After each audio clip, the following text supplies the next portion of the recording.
Star news Marathi, नवे पाऊल नवी दिशा। SS कम्युनिकेशन द्वारा संचलित द मोबाईल स्पेस घेऊन येत आहे धमाका ऑफर्स। आयफोन सह सर्व प्रकारच्या नामवंत कंपन्यांचे अँड्रॉइड फोन खरेदी करा आणि प्रत्येक मोबाईल खरेदीवर मिळवा हमखास भेटवस्तू आणि सोबत मिळवा 2 वर्षांची वॉरंटी। एवढंच नव्हे तर ब्रँडेड मोबाईलवर 30% डिस्काउंट, ॲक्सेसरीजवर तब्बल 70% मोठा डिस्काउंट। शिवाय आमच्याकडे अत्याधुनिक पद्धतीने मोबाईल दुरुस्ती देखील उपलब्ध। या धमाकेदार ऑफर तुम्हाला त्वचा रोग व केसांच्या समस्या आहेत, मग आजच त्वचा रोग तज्ञ डॉक्टर सूरज माळी व डॉक्टर मोनिका माळी यांच्या derma treats skin and hair clinic विटा इथं भेट द्या। आमच्या सुविधा त्वचा रोगावर निदान व उपचार, केसांच्या समस्येवर उपचार, सौंदर्यवर्धक क्रिया, सर्व प्रकारच्या आधुनिक लेझर सुविधा उपलब्ध। आमचा पत्ता यशस्वी हॉस्पिटल समोर, तासगाव नाका, विटा। ज्यांना ज्यांना बोलता येतंय त्यांनी माझ्या पाठीमाग जोरदार घोषणा द्या। येळकोट येळकोट येळकोट येळकोट, बिरोबाच्या नावानं, बिरोबाच्या नावानं, माकुबाईच्या नावानं, बाळूमामाच्या नावानं, खंडोबाच्या नावानं, मसोबाच्या नावानं। हे मसोबा लय खतरनाक असतो, नाही बोलत त्याला अवघड होऊन जाईल। मसोबाच्या नावानं आज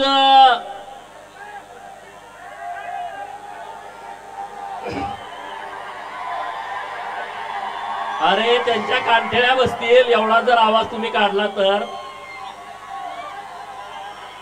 आज बिरोबाच्या बडामध्ये हिंदू बहुजनांचा दसरा मेळावा होतोय। तुम्ही म्हणणार गेल्या वर्षी बहुजनांचा मेळावा होता, ह्या वर्षी हिंदू बहुजनांचा कसा काय झाला?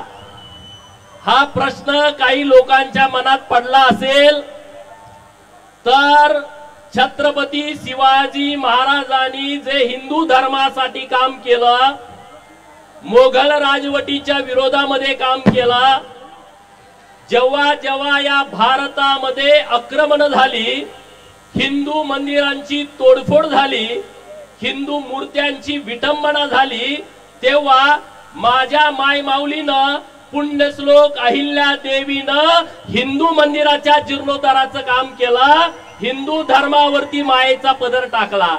आणि मग ज्या अहिल्या देवींचं रक्त माझ्या अंगात सळसळतंय, तुमच्या अंगात सळसळतंय, आपल्या सर्वांची जबाबदारी आहे हिंदू धर्माचं रक्षण करणं, आहे की नाही?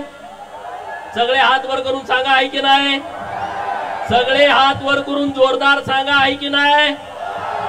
छत्रपती शिवाजी महाराजांच्या हिंदवी स्वराज्याची भगवी पताका छत्रपती शिवाजी महाराजांच्या पश्चात, धर्मवीर छत्रपती संभाजी महाराजांच्या पश्चात ज्यांनी खांद्यावरती घेतली त्या घराण्याचं नाव आहे सुभेदार मल्हारराव होळकर घराणा। आणि त्यामुळे इथून पुढे बिरोबाच्या मनामध्ये होणारा मेळावा हा हिंदू बहुजनांचा दसरा मेळावा असणार आहे। मित्रांनो, गेल्या 6 महिन्यामध्ये महाराष्ट्रामध्ये छत्रपती शिवाजी महाराजांच्या मूर्तीची विटंबना, पुणे जिल्ह्यामध्ये अन्नपूर्णा मातेच्या मंदिराची विटंबना, आपलं जे भवानीपूर आहे पूर्वीचं खानापूर, तिथं महादेवाच्या नंदीची शिंग कापणं, महादेवाच्या नंदीचं कान कापणं, हे अशा ज्या जिहादी प्रवृत्तीनं जे कृत्य चालू आहे त्या सर्वांना आपल्याला उत्तर द्यायचं आहे, त्यांच्या विरोधामध्ये आपल्याला भूमिका घ्यायची आहे। मित्रांनो, दसरा मेळावा आहे, तुम्ही सगळे महाराष्ट्राच्या कानाकोपऱ्यातून इतक्या मोठ्या संख्येने इथं उपस्थित आहात। आता मी भाषण दिलं आणि तुम्ही गेला, परत पुढच्या वर्षी इथं आला, परत मी भाषण दिलं, यासाठी दसरा मेळावा नाही, ही पहिली गोष्ट ध्यानामध्ये ठेवा। तर दसरा मेळावा कशासाठी आहे? अरे आमच्या हृदयामध्ये बाळूमामांची शांतता आहे, आमच्या बहुजनांच्या हृदयामध्ये बाळूमामाची शांतता आहे, आणि आमच्या डोक्यामध्ये खंडोबाची खंडात तलवार आहे। आमच्या डोक्यामध्ये खंडोबाची खंडात तलवार आहे आणि आमच्या बहुजनांच्या पोराच्या हातामध्ये महामानव विश्वरत्न डॉक्टर बाबासाहेब आंबेडकरांनी दिलेलं संविधान आहे। आणि या तिन्ही गोष्टीचा मिलाप करून आम्ही बहुजनांची पोरं पुढे जाणार आहे। मान्य आहे का तुम्हाला? मान्य आहे ना? हा देश संविधानावरती चालतो, हा देश कायद्यानं चालतो आणि त्यामुळं कायद्याची अंमलबजावणी करणं ही सरकारची जबाबदारी आहे आणि कायद्याचं पालन करणं ही आमच्या सर्व नागरिकांची जबाबदारी आहे।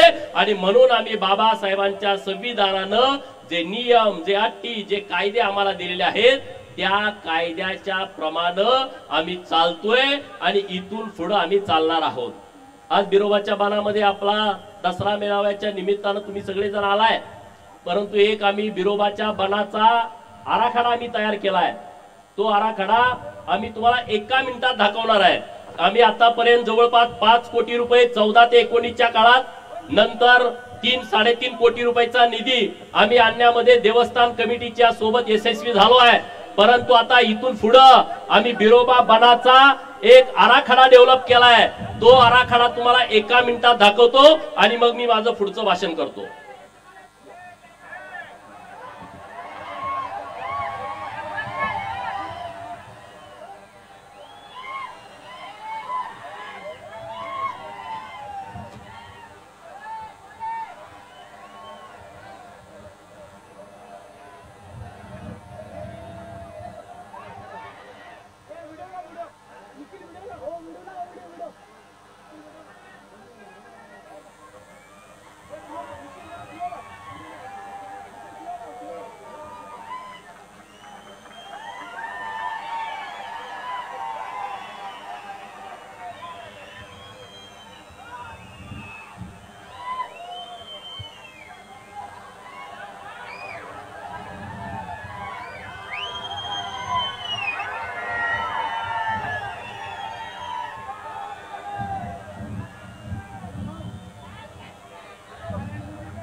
त्यामुळे आरेवाडीच्या बिरोबाचं डेव्हलपमेंट करणं ही आमची जबाबदारी आहे, हे आमचं कर्तव्य आहे।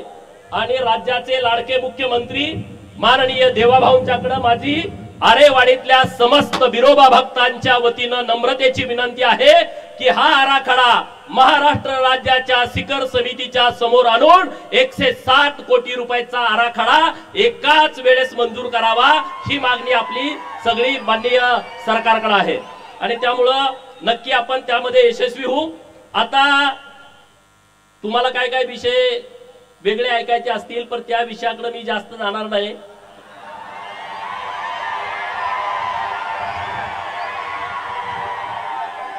म्हणजे तुम्ही त्या नेमकं त्या विषयासाठी आलाय काय? आज महाराष्ट्रामध्ये आरक्षणाच्या बाबतीमध्ये गंभीर विषय सुरू आहेत। एका बाजूला मराठा समाज आणि दुसऱ्या बाजूला ओबीसी समाज एकमेकाच्या समोर उभा करण्याचा प्रयत्न केला जातोय। या महाराष्ट्रातल्या धनगर समाजाच्या आरक्षणाचा विषय गेल्या अनेक वर्षापासून संघर्षमय सगळी प्रक्रिया सुरू आहे।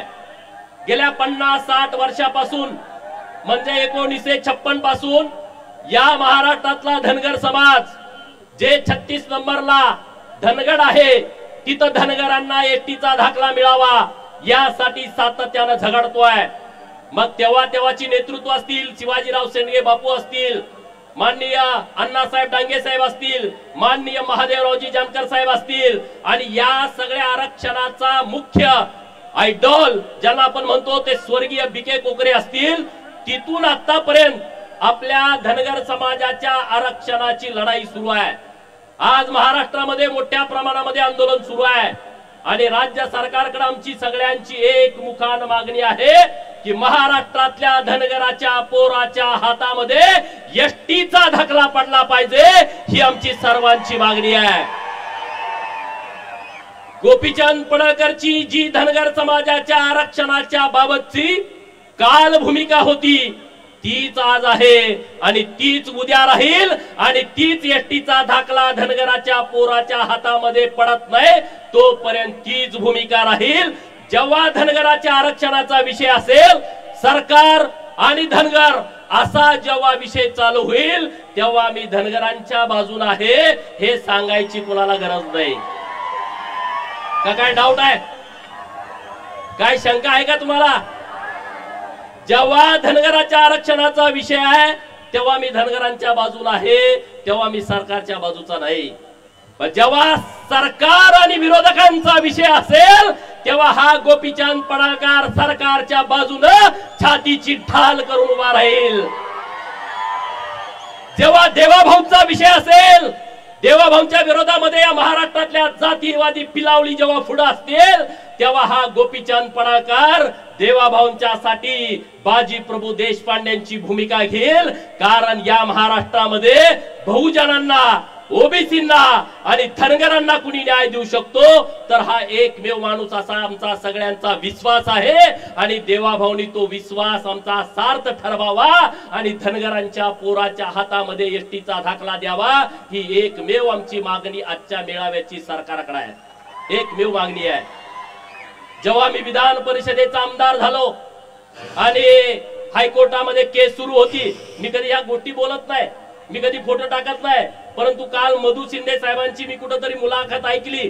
ज्या पत्रकार मित्रांनी मुलाखत घेतली त्यांचा मला फोन आला की एक धनगर आरक्षणावरती मी मुलाखत घेतली, तुम्ही ऐका।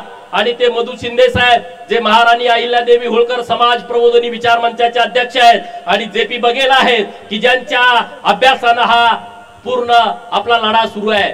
आणि त्याने सांगितलं की 50 वेळा राज्याचे उपमुख्यमंत्री, तत्कालीन आत्ताचे मुख्यमंत्री यांच्या बरोबर 50 वेळा आमच्या बैठका झाल्या आणि जे कोर्टामध्ये पाहिजे ते आम्ही सरकारकडून मिळवलं, परंतु हा गोपीचंद पडळकर कधी फोटो ट्विट केला नाही, कधी फेसबुक वरती टाकला नाही आणि कधी त्याची बातमी केली नाही। कारण ज्या गोष्टीची प्रसिद्धी करण्याची आवश्यकता नाही ती प्रसिद्धी गोपीचंद पडळकर कधीच करत नाही आणि पुढेही कधी करणार नाही। आता रस्त्यावरची लढाई सुरू आहे, त्या रस्त्यावरच्या लढाईला गोपीचंद पडळकरचा पाठिंबा आहे। जी न्यायालयामध्ये लढाई सुरू आहे, गेल्या 15 दिवसापूर्वी सुप्रीम कोर्टमध्ये आम्ही याचिका अर्ज दाखल केलाय की आम्हाला आता सुप्रीम कोर्टामध्ये केस चालवायचे नाही। सुप्रीम कोर्टाने आम्हाला मुंबईच्या हायकोर्टामध्ये याचिका चालवण्याची परवानगी द्यावी, कारण आता पूर्ण ग्राउंड बदललेले आहेत। जो धनगड आहे असं कोर्टाचं म्हणणं होतं, त्या धनगडाच्या सगळ्या जात पडताळणीची प्रमाणपत्र रद्द केलेली आहेत आणि म्हणून आम्हाला हायकोर्टमध्ये केस चालवायला परवानगी द्या। तिथं जर आमच्या विरोधामध्ये काय बरं वाईट झालं तर परत सुप्रीम कोर्टामध्ये यायला आम्हाला अधिकार द्या, आम्हाला तसा हक्क द्या, अशी एक याचिका मी दाखल केलेली आहे। एका बाजूला न्यायालय, दुसऱ्या बाजूला रस्त्यावरची लढाई आणि मी तुमचा प्रतिनिधी म्हणून सरकारमध्ये जे काय करायचं ते मी करतोय, त्याबद्दल तुम्ही चिंता करण्याची आवश्यकता नाही, हे मला या मेळाव्यातून आपल्या सर्वांना सांगायचं आहे। दुसरा मुद्दा राहिला ओबीसीच्या आरक्षणाचा। गावगाड्यामध्ये ओबीसीच्या आरक्षणामुळे वातावरण दूषित झालंय। गावातल्या प्रत्येक पोरांना वाटतंय की आता आमचं ओबीसीचं आरक्षण गेलाय, प्रत्येक पोरांना वाटतंय की आमचं राजकीय आरक्षण गेलाय। गावात एखादा सुताराचा, लोहाराचा, कुंभाराचा पोरगा गावचा सरपंच व्हायचा, नाभिकाचा पोरगा गावचा सरपंच व्हायचा, ते ओबीसीचं आरक्षण धोक्यात आलेलं आहे। आणि ही गोष्ट खरी आहे, एका गावामध्ये एक जरी दाखला निघाला तर ते सरपंच पदाचं आरक्षण जात आहे। पंचायत समितीच्या गणामध्ये एक दाखला निघाला तर पंचायत समितीचं आरक्षण जात आहे। झडपीच्या गटामध्ये एक दाखला निघाला तर झडपीचं आरक्षण जात आहे। महानगरपालिका, नगर परिषदा, नगरपालिका, नगरपंचायती यामध्ये एका वार्डामध्ये एक जरी दाखला निघाला तर ते आरक्षण जात आहे। ही गोष्ट खरी आहे। अनेक लोक बनावट दाखले काढतायत। मराठा समाजाच्या आरक्षणाला आमचा कधीच विरोध नाही, आता पण विरोध नाही। जे वेगळं आरक्षण दिलाय त्या आरक्षणाला आमचा पाठिंबा आहे, परंतु जे खाडाखोड करून माग कुणबी लिहायचं किंवा कुडं कुणगी लिहायचं, खाडाखोड करायचं, ओव्हर रायटिंग करायचं, अशा लोकांच्या बाबतीमध्ये आमचा विरोध आहे। आणि सरकारकडे आज माझी एकच मागणी आहे, हा जर ओबीसींचा आणि मराठा समाजाचा गावागावातला जर वाद मिटवायचा असेल तर सरकारकडे माझी एकच मागणी आहे, हे जे मराठा कुणबी आणि कुणबी मराठा प्रमाणपत्र या महाराष्ट्रामध्ये ज्या लोकांना मिळालेली आहेत, म्हणजे पंजाबराव देशमुखांनी विदर्भातल्या मराठा समाजाला तेव्हा आवाहन केलं होतं की तुम्ही कुणबी नोंदणी करा, त्या विदर्भातल्या सगळ्या मराठा समाजानं त्यांचं ऐकलं। त्यामध्ये यवतमाळ आहे, त्यामध्ये बुलढाणा आहे, त्यामध्ये वाशिम आहे, त्यामध्ये गोंदिया आहे, वर्धा आहे, नंतर अमरावती आहे, तिकडे चंद्रपूर आहे, गडचिरोली आहे, नागपूर शहर आहे, नागपूर ग्रामीण आहे। या सगळ्या जिल्ह्यातल्या मराठा बांधवांनी कुणबी नोंदी केल्या, ते तेव्हाच कुणबी झाले, त्यांना कुणबी प्रमाणपत्र मिळाली। कोकणातला 3 जिल्हे जे आहेत तिथला मराठा म्हणतोय आम्हाला ओबीसीचा दाखला नको आहे, आम्ही 96 कुडी मराठा आहोत, तो विषय मिटला। मुंबई नगर, मुंबई उपनगर हे तिथं मराठा समाज असल्याचा विषय नाही, कारण इकडून आपण मायग्रेट झालेली तिथं लोक आहोत। ठाणे आणि पालघर, पालघर मध्ये पूर्ण आदिवासी समाज आहे, ना तिथं धनगर जास्त आहे ना तिथं मराठा जास्त आहे। ठाणे जिल्ह्यामध्ये पण तीच परिस्थिती आहे। मग राहिला कुठला? खानदेश, खानदेश मध्ये नंदुरबार जिल्ह्यामध्ये ना मराठा समाजाची संख्या जास्त आहे, ना धनगर समाजाची संख्या जास्त आहे, ना ओबीसींची संख्या जास्त आहे, तिथं आदिवासी बहुल हा नंदुरबार जिल्हा आहे। मग तिथं राहिलं धुळे, तिथं राहिलं नाशिक आणि तिथं राहिलं जळगाव, अलीकडे आलं तर अहिल्यानगर आणि मराठवाड्यातले हे जिल्हे छत्रपती संभाजीनगर, जालना, परभणी, बीड, लातूर, नंतर हिंगोली, नंतर धाराशिव आणि नांदेड या जिल्ह्यामध्ये मराठा समाज आहे की ज्यांना कुणबीचं प्रमाणपत्र पाहिजे। आणि मग पश्चिम महाराष्ट्रातले जिल्हे राहतात सोलापूर, सांगली, सातारा, पुणे आणि कोल्हापूर। हे जिल्हे नीट समजून घ्या। या जिल्ह्यातल्या ज्या लोकांना ज्यांच्या नोंदी शोधून ज्यांना मराठा कुणबी किंवा कुणबी मराठा हा दाखला दिलेला आहे त्यांचा एक वेगळा प्रवर्ग तयार करा। जसं आता मराठा समाजातल्या नेत्यांचं सुद्धा म्हणणं आहे की आम्हाला राजकीय आरक्षणाची गरज नाही, आमच्या पोराबाळांच्यासाठी शिक्षण आणि नोकरीचं आरक्षण आहे, आम्ही त्याला विरोध करत नाही। शिक्षण आणि नोकरीचं आरक्षणाचा प्रवर्ग वेगळा करा।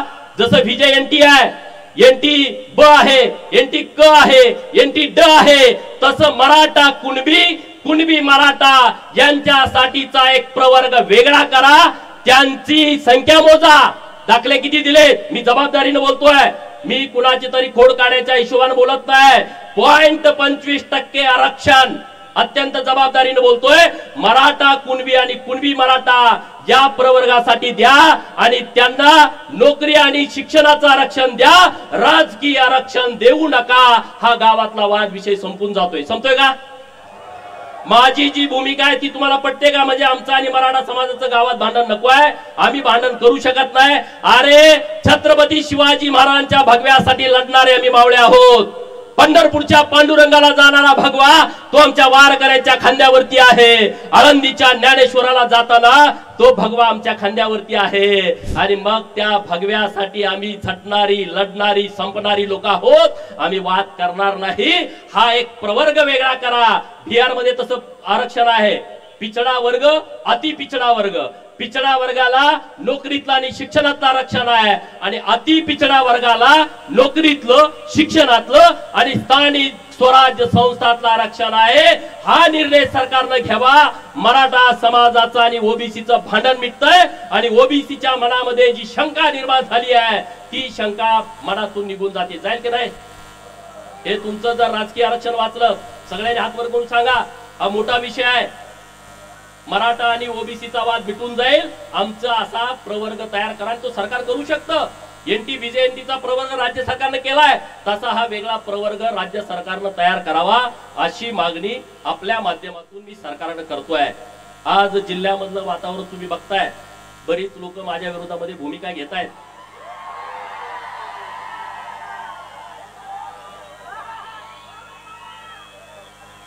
त्यांच्यासाठी मला एक डायलॉग सांगायचा आहे।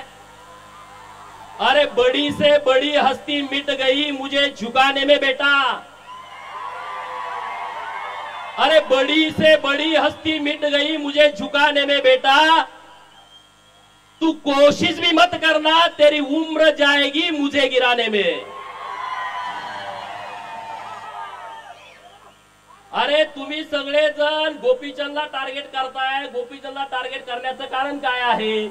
त्यांना माहित आहे हा लोकांना जागा करतोय, हे त्यांचं सगळ्यात मोठं दुखणं आहे। त्याचं मला लोकांना सगळं समजून सांगते आणि लोक आम्हाला नमस्कार करायची बंद करतील। लोक आम्हाला बोकडं कापायची, घरी जेवायला बोलवायची बंद केलं, गावात बॅनर लोक लावायची ते लोकांनी बंद केलं। हे यांचं सगळ्यात मोठं दुखणं आहे।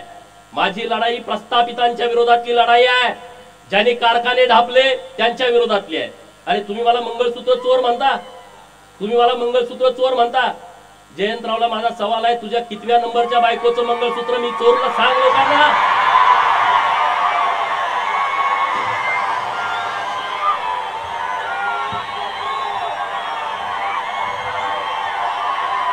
बरोबर ना?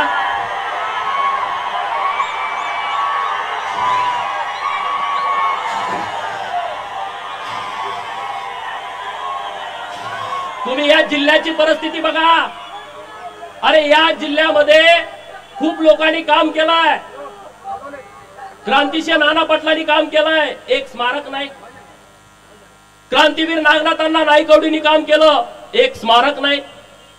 अण्णाभाऊ साठेंनी इतकी मोठी क्रांती केली, 1.5 दिवस शिकलेला माणूस वाळवा तालुक्यातला, कुठं स्मारक नाही। हे सगळं बघा। कर्मवीर भाऊराव पाटील जैन समाजाचा माणूस, आणि या महाराष्ट्रातल्या बहुजनांना मोफत शिक्षण मिळालं पाहिजे म्हणून त्यांनी स्वतःचं आयुष्य खपून घेतला। अरे कर्मवीर भाऊराव पाटलांच्या मुळे अख्खा महाराष्ट्र उभा आहे। परंतु या जिल्ह्यातल्या प्रस्थापितांना कर्मवीर भाऊराव पाटलांचं आयतवडे गावात सुद्धा स्मारक करावं वाटलं नाही। ही माझी भूमिका आहे। तुमचे कुणाकुणाचे घरातले लोक म्हणजेच जिल्हा म्हणजेच महाराष्ट्र या गोष्टी मी मानत नाही, त्याला वाटतं मी चुकीचं बोलतोय। म्हणे गोपीचंद पडळकरचे संस्कार खराब आहेत। जर प्रस्थापितांनो तुम्हाला वाटत असेल गोपीचंद पडळकरचे संस्कार खराब आहेत, याची मला फिकीर नाही आहे। तुम्हाला काही वाटू दे, त्याचं मला घेणं देणं नाही आहे, त्याचं मला घेणं देणं नाही आहे। अरे हम जमाने का ख्याल नहीं रखते, हम जमाने का ख्याल नहीं रखते। जा जमीर न माने वह सलाम नहीं करते। गोपीचंद पडळकर झुकत नाही, हे यांचं सगळ्यात मोठं दुखणं आहे। अरे पण मी विषय मांडतोय त्याच्यावरती बोला ना, मी जे विषय मांडले त्याच्यावरती चर्चा करा ना। मी काय म्हणतोय, महाकाली साखर कारखाना ज्याचं 110 कोटी कर्ज होतं आणि बँकेनं ती विक्री करायला परवानगी दिली, त्यातली 60 एकर जमीन विका आणि ते कर्ज भरा। 30 लाख रुपये दरानं त्यांनी ठरवली त्या पोरानं। माळ्याची लिंगायताची पोर आहे, त्यांनी 15 कोटी रुपये बँकेकडे भरले। आता उद्या जरी बँकेनं सांगितलं तर 35 कोटी रुपये त्यांची भरायची तयारी आहे। मग तुम्ही तो कारखान्याची जमीन का विकू देत नाही? कारण तुम्हाला अख्खा कारखाना ढापायचा आहे 279 एकराचा। 30 लाखानं दर काढलाय म्हणजे विचार करा। कोर्टानं परवानगी दिली, तुम्ही 60 एकर विका। 60 एकरात कारखाना जिवंत राहतोय, 220 एकर जमीन कारखान्याकडे राहते, कारखाना शिल्लक राहतोय। जयंत म्हणतोय नाही, मला अख्खा ढापायचा आहे। माझ्या जतचा कारखाना, अरे दुष्काळातला कारखाना 280 एकरातला, तिथल्या माझ्या आया बहिणीनं गळ्यातलं पुडुक मुडुक मोडून शर्ड मेंढर विकून सभासदाची फी भरली आणि नुसत्या 40 कोटी मध्ये हा कारखाना ढापला। 280 एकर जमीन आहे आणि तिथं 10 लाख रुपयाचा दर आहे। मित्रांनो 280 गुणुले गुंठे करा आणि गुणुले 10 लाख करा। अरे मग मंगळसूत्र चोर भरा, तुम्ही म्हणताय माझ्यावरती खोटा आरोप करून, तुम्ही तर लगा अख्खे कारखाने ढापता। माझ्यावरती मंगळसूत्र चोरीची तुम्ही केस घातली, तुमचा धंदा तो आहे ना, दुसरं तुम्ही काय करू शकता? तुम्ही लढू शकत नाही, तुम्ही पोलिसांना पुढे करू शकता, तुम्ही काय करू शकता? तहसीलदारांना पुढे करू शकता, तुम्ही काय करू शकता? तुम्ही तलाट्याला पुढे करू शकता। गोपीचंद असं नाही, गोपीचंद तलाट्याला पुढे करत नाही, एसपी ला पुढे करत नाही, कलेक्टरला पुढे करत नाही, तहसीलदारला पुढे करत नाही। मी सुभेदार मल्हाररावची औलाद आहे, मी समोर लढतो, समोर लढतो, मागे वार करणं माझा स्वभाव नाही। तुम्ही मला किती पण बदनाम करण्याचा प्रयत्न करा, त्याचा मला फरक पडत नाही। आता इथं किती वाजले? 7 वाजून 10 मिनिटं झाली। आता इथं अंधार आहे, नंतर 6 वाजल्यानंतर पाटे इथं उजेड येणार आहे। दुपारी 2 वाजता इथं कडक ऊन येणार आहे, संध्याकाळी परत शिरवाळ होणार आहे. म्हणजे सूर्योदय झालाय तर सूर्यास्त होणार. आता हे बिरोबाचं मंदिर आहे आणि बिरोबाच्या मंदिराच्या बाजूला छोटी छोटी मंदिर आहेत. हे मुख्य मंदिर बिरोबाचं आहे. अरे तुम्ही छोटी छोटी मंदिर आहेत, पण तुम्ही ओळखणार कुणाला? बिरोबाच्या नावाने ओळखणार ना. कुठल्याही मोठ्या मंदिरामध्ये छोटी छोटी मंदिरं उभा केली तरी तुम्ही बिरोबाच्याच नावाने ओळखणार. आणि त्यामुळं माझ्या विरोधामध्ये किती अशी वादळं तुम्ही निर्माण केली, त्या वादळातून उभा राहतो त्याचं नाव गोपीचंद पडळकर आहे. त्याचं नाव गोपीचंद पडळकर आहे. तुम्ही काही करा त्याचा मला फरक पडत नाही. अरे गदी माडगुळकर, व्यंकटेश माडगुळकर, शंकरराव खरात, वि.स. खांडेकर मराठी भाषा उंचीवरती नेली, 7 समुद्रापलीकडे नेली. कधी तुम्हाला त्यांची आठवण आली? नाही आठवण आली. तुम्हाला त्यांची आठवण येत नाही. तुम्ही त्या विषयावरती बोलत नाही, त्या विषयावरती तुम्ही भूमिका मांडत नाही. अरे माझ्या विरोधात तुम्ही काय एकवटला? या लव जिहादच्या विरोधामध्ये मी ओपन भूमिका घेतली. त्यांच्या लक्षात आलं की आता भूमिका घ्यायला लागलाय. एक आमची बहीण गुंडेवाडीची, तिला धर्मांतरण करून म्हणून मारलं, आत्महत्या करण्यास तिला प्रवृत्त केलं. या सगळ्या पादऱ्यांच्या विरोधामध्ये मी भूमिका घेतली. अरे एकटा गोपीचंद 10 मिनिटं बोलला आणि अख्ख्या महाराष्ट्रातले पादरे रस्त्यावरती आले. 36 का कितीतरी मोर्चे माझ्या विरोधात झाले आणि ते म्हणले याची आमदारकी घालवा. अरे म्हटलं काय आमदारकी काय, कुठला काय तुमच्या उकरड्यातला काय खचरा आहे का रे? आमदारकी काय तुमच्या परड्यातला भाजीपाला आहे का? जत विधानसभा मतदारसंघातल्या मायबाप जनतेने मला निवडून दिलाय, त्यांना तो अधिकार आहे. मग हा पादरेच्या कार्यक्रमाला गेला, हा जिहाद्यांच्या कार्यक्रमाला गेला आणि तिथं माझ्या विरोधामध्ये भाषण करतोय, म्हणजे हा हिंदू विरोधी आहे. ईश्वरपूर मधल्या लोकांनी लक्षात ठेवला पाहिजे ही औलाद हिंदू विरोधी आहे, त्याला जागा दाखवायची वेळ आलेली आहे. बरोबर की नाही? अरे पण तुम्ही मला भीती दाखवताय. कुणाला भीती, कुणाला दाखवताय? गोपीचंद पडळकरला. तुम्ही माझ्या डोक्यात जाण्याचा प्रयत्न करू नका. मला ज्यांना ज्यांना वाटतंय गोपीचंद पडळकरच्या डोक्यात जायचंय त्यांच्यासाठी मी एक वाक्य म्हणतो, don't ever try to get inside my head. Don't ever try to get inside my head, it's dark for you. तुम्ही जर माझ्या डोक्यात जाण्याचा प्रयत्न केला तर ती तुमच्यासाठी काळी कुट्ट अंधाराची रात्र असेल, हे लक्षात ठेवा. त्याला वाटतंय गोपीचंद म्हणजे मेंढरा मागचा आहे. होय, मेंढरा मागच आम्हाला, आमचा ओव्या गाणारा मेंढरा माग असतो. तो शाळा शिकलेला नसतो, पण अख्खं रामायण ओवी मध्ये गातो. आमचा मेंढका मेंढरा माग असतो. तो तिथं शाळेत गेलेला नसतो, परंतु अख्खी गीता त्याला पाठ असते. त्यानं कुणाकडून तरी वाचून घेतलेलं असतं. आमचा 10वीचा 12वीचा MPSCचा पोरगा सुद्धा रात्रंदिवस अभ्यास केल्याशिवाय त्याला एका वाक्यातलं उत्तर लिहिता येत नाही. पण मेंढरा मागे जाणारा माझा मेंढका अख्खा इतिहास सांगतो. ही बुद्धी आम्हाला बिरोबानं दिलेली आहे, ही बुद्धी आम्हाला परमेश्वरानं दिली आहे. डॉक्टर बाबासाहेब आंबेडकर साहेब म्हणाले होते, जगा पण वाघासारखं जगा, शेळीसारखं तुम्ही जगू नका.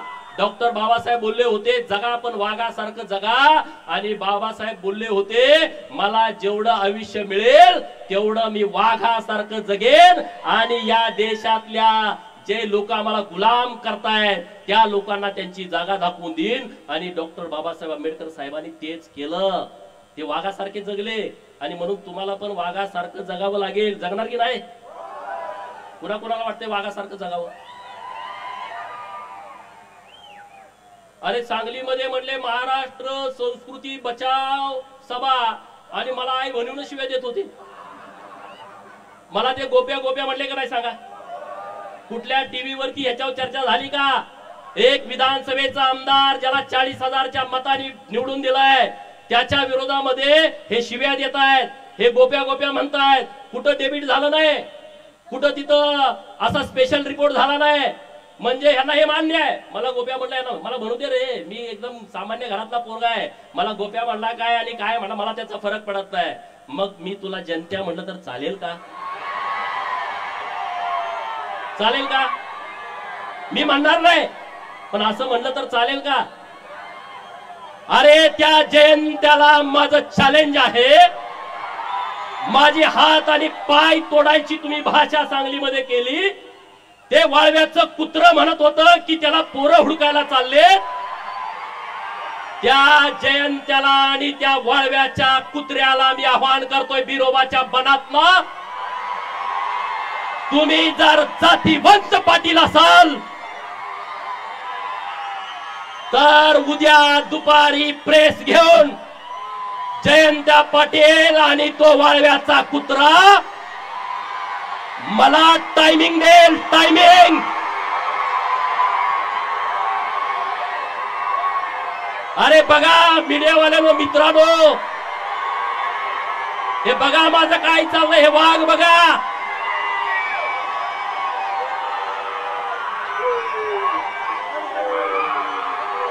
माझं वाक्य पुढचं ऐकून घ्या. जयंत्या आणि वाळव्याच्या कुत्र्यानं उद्या मुंबईमध्ये सांगलीमध्ये प्रेस घ्यायची आणि त्यांनी सांगायचं गोपीचंद पडळकरना ईश्वरपूर मध्ये यायचं की वाळव्यात यायचं, दिनांक वार आणि वेळ मला सांगा, मी तिथं येतो. बरोबर ना? माझ्याकडे पोरं यायची गरज नाही रे, ती तुमच्यात हिंमत नाही डरपोकानो. पण मी तुम्ही सांगाल तिथं येतो, हे मला तुम्हाला सांगायचं आहे. जायचं ना? जायचं का? मीडियावाल्यांना माझी विनंती आहे, त्याला सांगा असं गोपीचंदला बदनाम करून भीती घालून गोपीचंद थांबणारा माणूस नाही आहे. गोपीचंद फकीर माणूस आहे ना, मला आगे ना पिछा. तुम्ही मला किती जरी बदनाम करण्याचा प्रयत्न केला तर मी घाबरत नसतो. अरे मेरे जैसा बनने की तुम छोड़ दो, अरे मेरे जैसा बनने की तुम छोड़ दो, क्योंकि शेर पैदा होते हैं बनाने नहीं जाते. बरोबर ना? कुत्री अशी गोळक्याने येतात. मगाशी संदीप बाबा म्हणले ती शिकारी कुत्री नाही, ती गावठी कुत्री आहेत. आणि अशा गावठ्या कुत्र्यांना मी तुडवतच इथपर्यंत आलोय. अरे या महाराष्ट्रातल्या प्रस्थापितांच्या विरोधामध्ये मी भूमिका घेतो, ज्यांना मी लवत नाही, ज्यांना मी नमत नाही. त्या विधान भवनामध्ये पण गोंधळ झाला, सगळ्यांनी माझ्यावरती टीका. अरे पण एक फडतूस माणूस तिथं विधानसभेच्या आमदारांना एवढ्या गर्दीमध्ये वाकडं बोलतोय, वाईट वाईट बोलतोय, मग त्याच्या काय पाया पडायचं का? त्या तज्ञांनी त्याच्यावर मतच व्यक्त केलं नाही. हे महाराष्ट्रातले तज्ञ स्वतःला समजतात ना, घरात यांना बायका जेवायला देत नाहीत, पण ते तज्ञ असतात. ते म्हणे गोपीचंद पडळकरनं विधान भवनाची आबरू घाला. अरे मी आबरू वाचवली? एका आमदाराला कोणतर फडतूस माणूस ज्याचा पुढाऱ्यांना बाया पुरवायचा धंदा आहे, तो माणूस वाकडं बघत असेल. आणि मी आमदारकीला भेट नाही रे, अशी आमदारकीला मी भेट नाही. माझा जन्म मी मागे सांगितलं होतं आमदार खासदार आणि मंत्री होण्यासाठी झालाय, त्याच्यासाठी मी भेट नाही. त्याच्यासाठी मी काय असं करत नाही वेगळं काहीतरी प्रयत्न. अरे जतच्या लोकांनी मला सन्मानपूर्वक महाराष्ट्राच्या विधान भवनामध्ये पाठवलाय, जतच्या लोकांचं बिरोबाच्या बनातनं मी जाहीर आभार व्यक्त करतो, जाहीर आभार व्यक्त करतो. कारण ही माझी शेवटची निवडणूक होती, ही निवडणूक माझी शेवटची होती. कारण मी 2009 विधानसभा, 2012 जिल्हा परिषद, 2014 विधानसभा, 2019 लोकसभा सांगली, 2019 बारामती विधानसभा आणि 2024 जत विधानसभा, 5 निवडणुका मी याच्या अगोदर लढलो होतो. आणि आता 6 निवडणुका झाल्या. लोकांना वाटते गोपीचंद पडळकरला लॉटरी लागली. अरे जरा अक्कल जरा चालवा, डोकं जरा चालवा. अशी लॉटरी सगळ्याला लागत असते ना, सगळेच नेते झाले असते. या सगळ्या लोकांच्या मुळे ही लॉटरी लागली मला. ही सगळी महाराष्ट्रातली मायबाप जनता आहे ना, त्यांच्यामुळे मला लॉटरी लागली आहे. आणि म्हणून सर्व लोकांना माझी हात जोडून विनंती आहे की चिंता करण्याचं कारण नाही.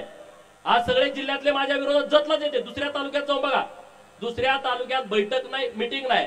गोपीचंदची ताकद किती आहे बघा. वसंतदादाचा नातू एकत्र, जयंत पाटील एकत्र, विश्वजित कदम एकत्र, सगळे एकत्र. ही माझी ताकद आहे. तुम्हाला सगळ्यांची भांडणं मी मिटवतोय. वसंतदादाचा आणि राजाराम बापूचा एवढ्या वर्षाचा वाद एकट्या पट्ट्यानं मिटवला.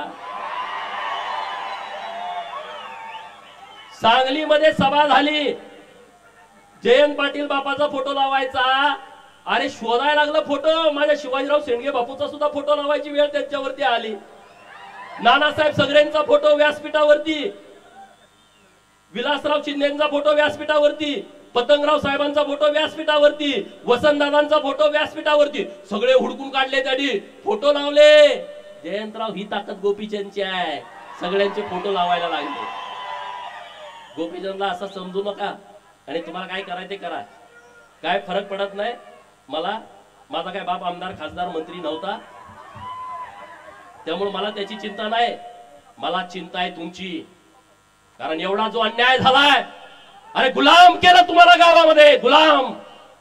साधा सरपंच व्हायला तुम्हाला संघर्ष करायला लावला, गावागावामध्ये झुंजवलं, गावागावामध्ये भांडण लावली, आमदारकी आणि खासदारकीची कधी स्वप्न तुम्हाला बघू दिली नाहीत. तुम्हाला जास्तीत जास्त झडपी, जास्तीत जास्त पंचायत समिती, 1 वर्षाचा सभापती, 1 वर्षाचा जिल्हा परिषदचा अध्यक्ष, आयुष्यभर सांगायचं या समाजाचा अध्यक्ष केला, त्या समाजाचा अध्यक्ष केला. अरे धनगराचा अध्यक्ष झाला असेल, माळी समाजाचा अध्यक्ष झाला असेल, लिंगायत समाजाचा अध्यक्ष झाला असेल, मागासवर्गीय अध्यक्ष झाला असेल, अरे मग त्या छोट्या समाजाचा झडपीचा अध्यक्ष कधी होणार? सुताराचा, लोहाराचा, कुंभाराचा, नाभिकाचा अध्यक्ष कधी होणार? रामोशी समाजाचा पोरगा जिल्हा परिषदचा अध्यक्ष सभापती कधी होणार? आणि मग त्या पालातल्या राहणाऱ्या लोकांची तर अवस्था अत्यंत वाईट आहे, अत्यंत वाईट आहे. आणि म्हणून मी मागच्या दसरा मेळाव्यामध्ये भूमिका घेतली होती की तुम्हाला मोठ्या भावाची भूमिका घ्यायची आहे आणि गावगाड्यातल्या सगळ्या लोकांना बरोबर घेऊन चालायचं आहे.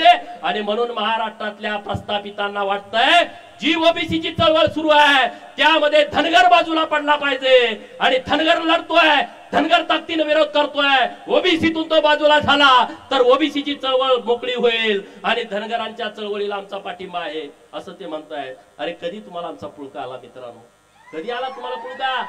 आणि म्हणून धनगरांच्या वती 2 जबाबदारी आहेत. एक, धनगरांना एसटीचं आरक्षण मिळवण्यासाठी लढाई करणं आणि दुसरं ओबीसीच्या आरक्षणाचं संरक्षण करणं. अशी दुहेरी जबाबदारी तुमच्यावरती आली आहे, दुहेरी जबाबदारी. आणि त्या जबाबदारीतून तुम्हाला पार पडायचं आहे. मला तुम्हाला आता विनंती करायची आहे, गावागावामध्ये जी पोरं शिकलेत, अधिकारी झालेत, त्यांच्या सत्काराचे कार्यक्रम ठरवा. परवा मी डपळापूरला गेलो, नंदीवाले समाजाची एक पोरगी पोलीस झाली, अख्ख्या समाजात आनंदाचं वातावरण. एक मुलगी पोलीस कॉन्स्टेबल झाली डपळापूर मधली, मला बोलवून घेतलं, अख्खा समाज गोळा झाला होता. मी मागच्या सभेमध्ये सांगितलं, नंदी बैलवाले समाजाचा पोरगा एक PSI झाला, एक PSI. वैदू समाज, अरे तो औषध द्यायचा पूर्वीपासून, अजून अधिकृत एक डॉक्टर त्यांचा झाला नाही. आणि महाराष्ट्रामध्ये एका घरात भाऊ SP, बहीण कलेक्टर, भावाची बायको प्रांत, बहिणीचा नवरा कमिशनर, एका घरात 4-4, 5-5, 6-6 लोक अधिकारी आहेत. पिवळ्या दिव्याच्या गाड्या त्यांच्या एका घरात आहेत, 5-5, 6-6. आणि असे समाज आहेत, शेकडो समाज. जबाबदारीने बोलतोय, त्या समाजामध्ये आज मी तुमच्याशी बोलत असताना साधा पोलीस कॉन्स्टेबल नाही, आज मी तुमच्याशी बोलत असताना साधा BMS चा डॉक्टर नाही, साधा BHMS चा डॉक्टर नाही, एखादी नर्स नाही. असे शेकडो समाज या महाराष्ट्रामध्ये आहेत. आणि म्हणून आपली जबाबदारी आहे या समाजाच्या पाठीमागे उभा राहणं, त्यांना जी जमल ती मदत करणं, त्यांना शिक्षणासाठी मदत करणं, त्यांना जगण्यासाठी सहाय्य करणं, आर्थिक व्यवस्था करणं. जिथं कुठं हे शक्य आहे ते आपण करण्याची आवश्यकता आहे. आता दसरा झाला, 2 दिवसांनी होतोय, दिवाळी येते. माझी तुम्हाला सगळ्याला विनंती आहे, दिवाळीच्या 8 दिवसामध्ये आपल्या घरात जे बनवाल, आपल्या पोराला एक ड्रेस घेतला तर एक ड्रेस त्या पालातल्या पोराला घ्या आणि त्याला जाऊन एक ड्रेस द्या मित्रांनो. एक लाडूची भरणी घरामध्ये केली आहे, त्यातले 25% लाडू त्या पालातल्या पोराच्या घरी जाऊ द्या, डवऱ्याच्या गडसेच्या पोराच्या घरी जाऊ द्या, हेडव्याच्या पोराच्या त्या मुखामध्ये जाऊ द्या. जो डोंबारी आहे, जो घिसाडी आहे, जो तांबट आहे, जो कुडमुड्या जोशी आहे, जो पिंगळ जोशी आहे, मरियाचा गाडीवाला आहे, कडक लक्ष्मीवाला आहे, हे जे सगळे जे गरीब लोक आहेत ते आपले भाऊ आहेत रे. त्यांना कधी सर्टिफिकेट मिळालं नाही, त्यांना जातीचा दाखला मिळाला नाही, त्यांना आरक्षणाची लढाई काय त्यांना माहित नाही, त्यांना स्वतःचं राहायला घर नाही, घर बांधायचं म्हणलं तर जागा नाही, असे समूह आपल्या महाराष्ट्रामध्ये राहतात. आणि म्हणून त्या भटक्या विमुक्तांची जबाबदारी घेणं हे आपलं सगळ्यांचं कर्तव्य आहे. आणि म्हणून उद्या माझा वाढदिवस आहे, तो वाढदिवस आम्ही साजरा करत नाही. जो मराठवाड्यामध्ये पूर आला, जो सांगोला सोलापूर जिल्ह्यामध्ये पूर आलाय, त्या पूरग्रस्तांच्यासाठी आज माझे मित्र शिवाजीराव डोंगरे साहेब, आम्ही फारुखभाई यांच्या वतीनं 14-15 गाड्या मदत म्हणून आम्ही छोटीशी मदत तिकडे पाठवलेली आहे. उद्या परवा आम्ही आणि जमल ती मदत तिकडे पाठवणार आहे. तुम्हालाही जमल ते वाढदिवसाचा बॅनर लावू नका, जाहिरात देऊ नका, कुठं मला भेटायला येऊ नका, उद्या मी भेटणार नाही, उद्या तुम्ही येऊ नका, हार तुरे फेट्याला पैसे खर्च करू नका. ते सगळे पैसे तिकडे द्या, नसेल तर मुख्यमंत्री सहायता निधीसाठी ते पैसे तुम्ही द्या. द्याल ना? उद्या 1 तारीख आहे, चंद्रकांत दादांनी धमाका केलाय, तुमच्या लक्षात आला असेल. देवाभाऊंच्या नेतृत्वात चंद्रकांत दादांनी धमाका केलाय दादासाठी जरा. अरे अक्षरशः हागाटलंय ते, हागाटलंय. फोन सुरू आहेत, करू नका करू नका करू नका. चंद्रकांत दादांनी कोणी सांगितलं बाबा नो तिकडे मराठवाड्यात पाऊस पडलाय, तुम्ही छोटी करा. म्हणजे छोटी उद्या सगळे ताकदीनं सांगलीमध्ये या, एकदा हे बाजा वाजवून टाकू. म्हणून मी जास्त इथं बोललो नाही. हा उद्या सांगलीला कोण कोण येणार आहे? अरे एवढे आल्यावर तिथं जागा पण पुरायची नाही. कारण गोपीचंदला बदनाम केलं तर बहुजनांची चळवळ बदनाम होईल. बऱ्याच लोकांना त्यांनी हाताशी धरलंय, पण माझ्या विरोधात बोलायचं धाडस होईना. बोललं का पोरं चुपून काढतात म्हणून बोलू नये. माझ्या विरोधात खूप बोलायचंय, खूप गड्यांना माझ्या तोंडावले गोड गोड बोलते. साहेब साहेब मला माहित आहे, अरे मी बिरोबाचा भक्त आहे, मला येणाऱ्यांची मानसिकता कळते, मानसशास्त्र माझं खूप चांगलं आहे. माझ्या जवळच्या पोरांना माहित आहे, रोज माझ्याकडे एवढी लोक येतात शेकडो. पुढचा माणूस काय काम घेऊन आला असेल, मी आधी माझ्या पियाला सांगतो ह्याचं हे काम असू शकतं. आणि त्यामुळं त्यांना गोपीचंदला डॅमेज करायचं आहे, गोपीचंदला बदनाम करायचं आहे. गोपीचंद हा वैयक्तिक विषय नाही आहे, कारण त्यांना माहित आहे की हा सगळ्या लोकांना जागा करतो. काल आष्ट्यामध्ये एक प्रकार घडला, बिरोबाची यात्रा आहे आणि तिथं ह्याचं बॅनर लावलं होतं. आष्ट्यातला समाज गोळा झाला आणि त्यांनी सांगितलं हे बॅनर काढताय का आम्ही काढू. कालची घटना मी सांगतोय, मला हेच पाहिजे हो, मला दुसरं काय नाही. तुम्ही स्वाभिमानी राहावा, कुणाच्या मागे पुढे फिरू नका आणि सन्मानानं फिरला तर तुम्हाला विचारलं पाहिजे सन्मानानं. आमदाराच्या घरी गेला तुमच्याकडे बघत पण नाहीत, बोलत पण नाहीत, चहा पी पण म्हणत नाही, आम्ही आमदार जाऊ. कशाला? तो तुमच्या मागे लागला पाहिजे. माझं जरा ऐका, ते हुडकत येईल तुम्हाला. कुठं आहे, काय आहे, काय करताय? मी मेंढराकडे आहे, मी तिथं येतो. मी मळ्यात आहे, मी तिथं येतो. आम्ही रानात आहे, मी तिथं येतो. मी कुंभार आहे, तिथं मी गाडगं करतो, आम्ही तिथं येतो ना. ही वेळ मी ह्या प्रस्थापितांच्या वरती आणतो, तुम्ही चिंता करू नका. आता जे माझ्या विरोधात फिरतायत ना, त्यांना माझं सांगणं आहे, तुमचा हिशोब 2029ला बराबर सगळ्यांचा होईल. ती करण्याची क्षमता या बिरोबाच्या बनामध्ये आहे. बिरोबाची ताकद तुम्हाला माहित आहे सगळ्यांना. गोपीचंद एकटा कसा फिरतोय रे राज्यभर, बिरोबाची ताकद आणि आशीर्वाद आहे, माकुबाईचा आशीर्वाद आहे.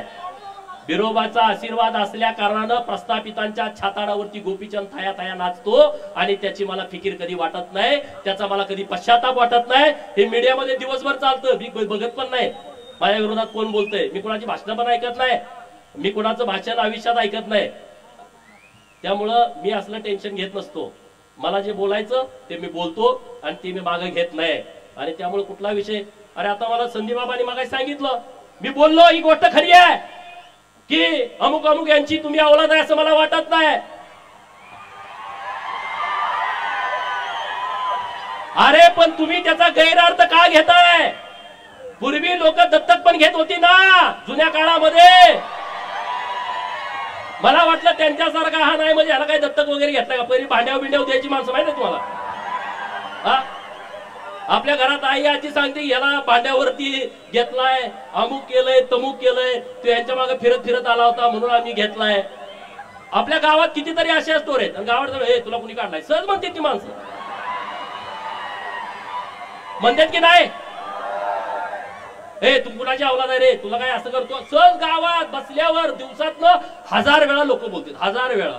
मी एकदा बोललो का असं रान तापतंय महाराष्ट्रामध्ये म्हणे ह्याची संस्कृती खराब आहे. अरे जो बिरोबाचा भक्त आहे त्याची संस्कृती खराब असू शकत नाही. जो अहिल्या देवीचा वारस आहे तो महाराष्ट्रातला कुठला पोरगा खराब असू शकत नाही. तुमच्या नांग्या ठेचतोय म्हणून मी खराब आहे आणि तुमच्या नांग्या मला ठेचायच्याच आहेत. आता ज्यांचा आरक्षणाचा लय कळवळ आलाय जे ते उठतोय म्हणतोय धनगर आरक्षणाला आमचा पाठिंबा आहे. धनगर आरक्षणाला आमचा पाठिंबा आहे. तुमच्या बापाचं पत्र घेऊन द्या की रे देवाभाऊकडे नेऊन द्या की आमचा धनगरांचा पाठिंबा आहे. इकडे धनगरांचं आंदोलन चालू झालं तिकडे त्याच दिवशी आदिवासी कसं काय आंदोलन करतात रे? कोण आहे त्यांच्या माग? कोण आहे त्यांच्या माग? इकडे आंदोलन सुरू झालं तिकडे ते 5-25 गोळा झाले. धनगरांना घुसू देणार नाही. कोण करतंय? कुणाच्या जवळची ही माणसं आहेत? आणि इकडे तुम्ही आम्हाला सांगता का रे आरक्षणाचं? धनगर आरक्षण मिळवण्यासाठी धनगर सक्षम आहे आणि तो मिळवेल. ना उमेद होऊ नका, नाराज होऊ नका. अनेक अडचणी त्यामध्ये ज्या गोष्टी उघड बोलता येत नाहीत परंतु जे संविधानानं आहे ते मिळवल्याशिवाय या महाराष्ट्रातला धनगर शांत बसणार नाही. आणि ते करत असताना ओबीसीच्या चळवळीला पाठबळ देईल. मराठा समाजाच्या विरोधामध्ये आमची भूमिका नाही. ही काळ्या दगडावरची पांढरी रेग आहे. परंतु कायदा मोडून चुकीच्या पद्धतीनं जर कोणी करत असेल तर त्या गोष्टीला आमचा विरोध आहे. हे आमचं सगळं जग जाहीर आहे. त्यामुळे कुणी असा विरोध करण्याच्या भानगडीमध्ये आम्ही नाही आणि त्यामुळे त्याचा कोणी विचार करू नये.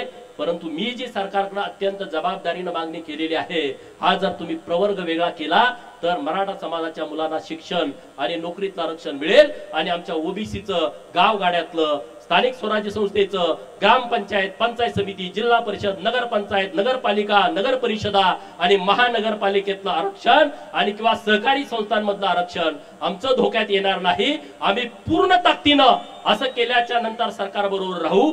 ओबीसीच्या बाबत अनेक सरकारनं निर्णय घेतलेत याची आम्हाला जाणीव आहे.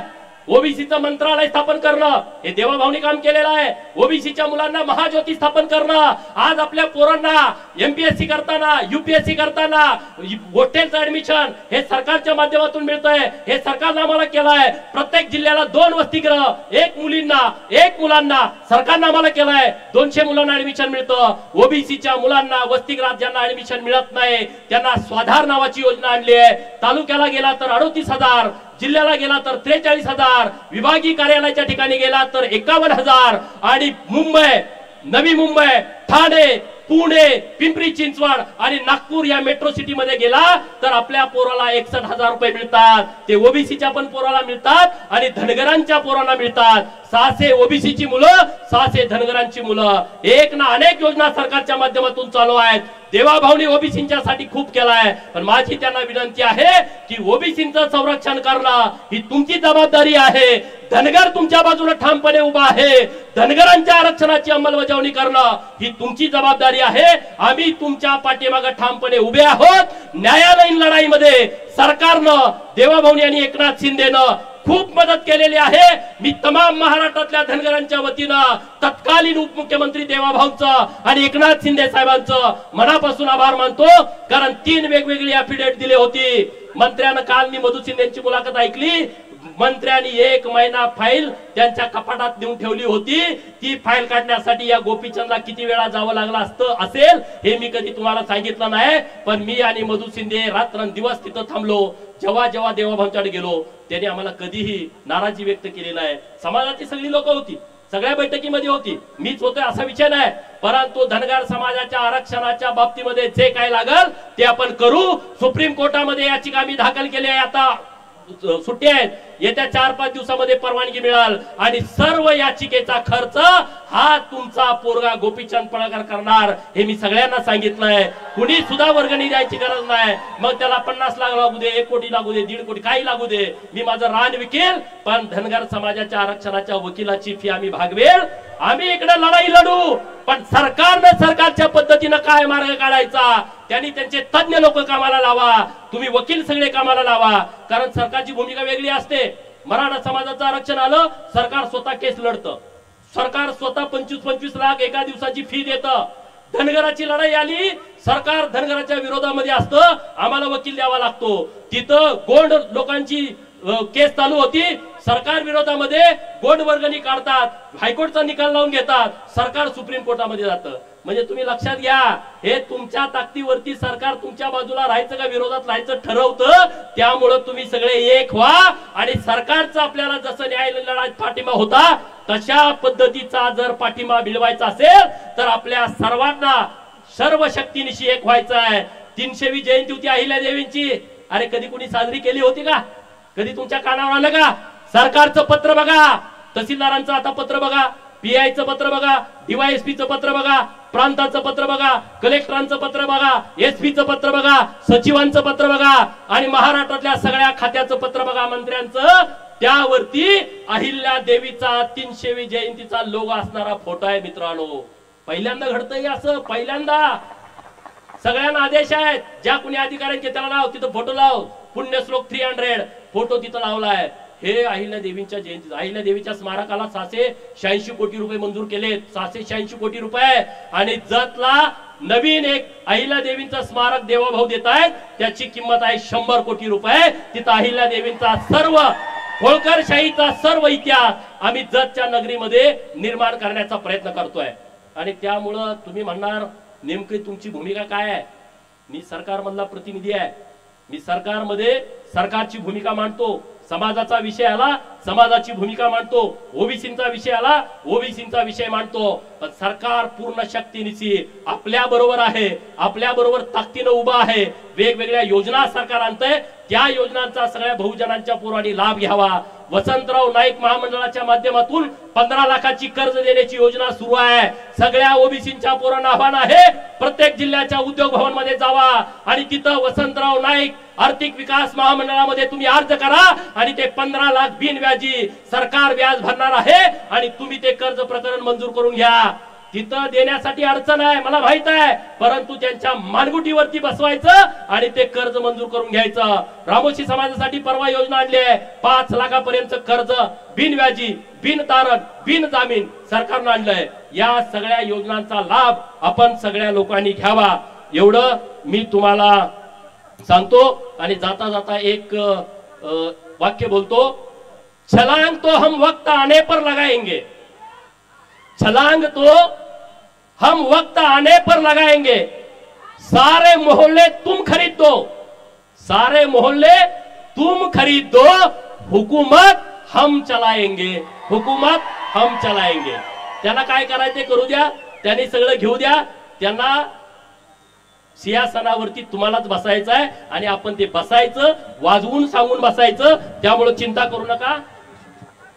उद्या सांगलीच्या स्टेशन चौकामध्ये इशारा सभा होणार आहे, त्या सभेला तुम्ही सर्वांनी यावं. आपल्या परिसरातील लेटेस्ट बातम्या पाहण्यासाठी स्टार न्यूज मराठी YouTube चॅनलला आत्ताच सबस्क्राईब करा.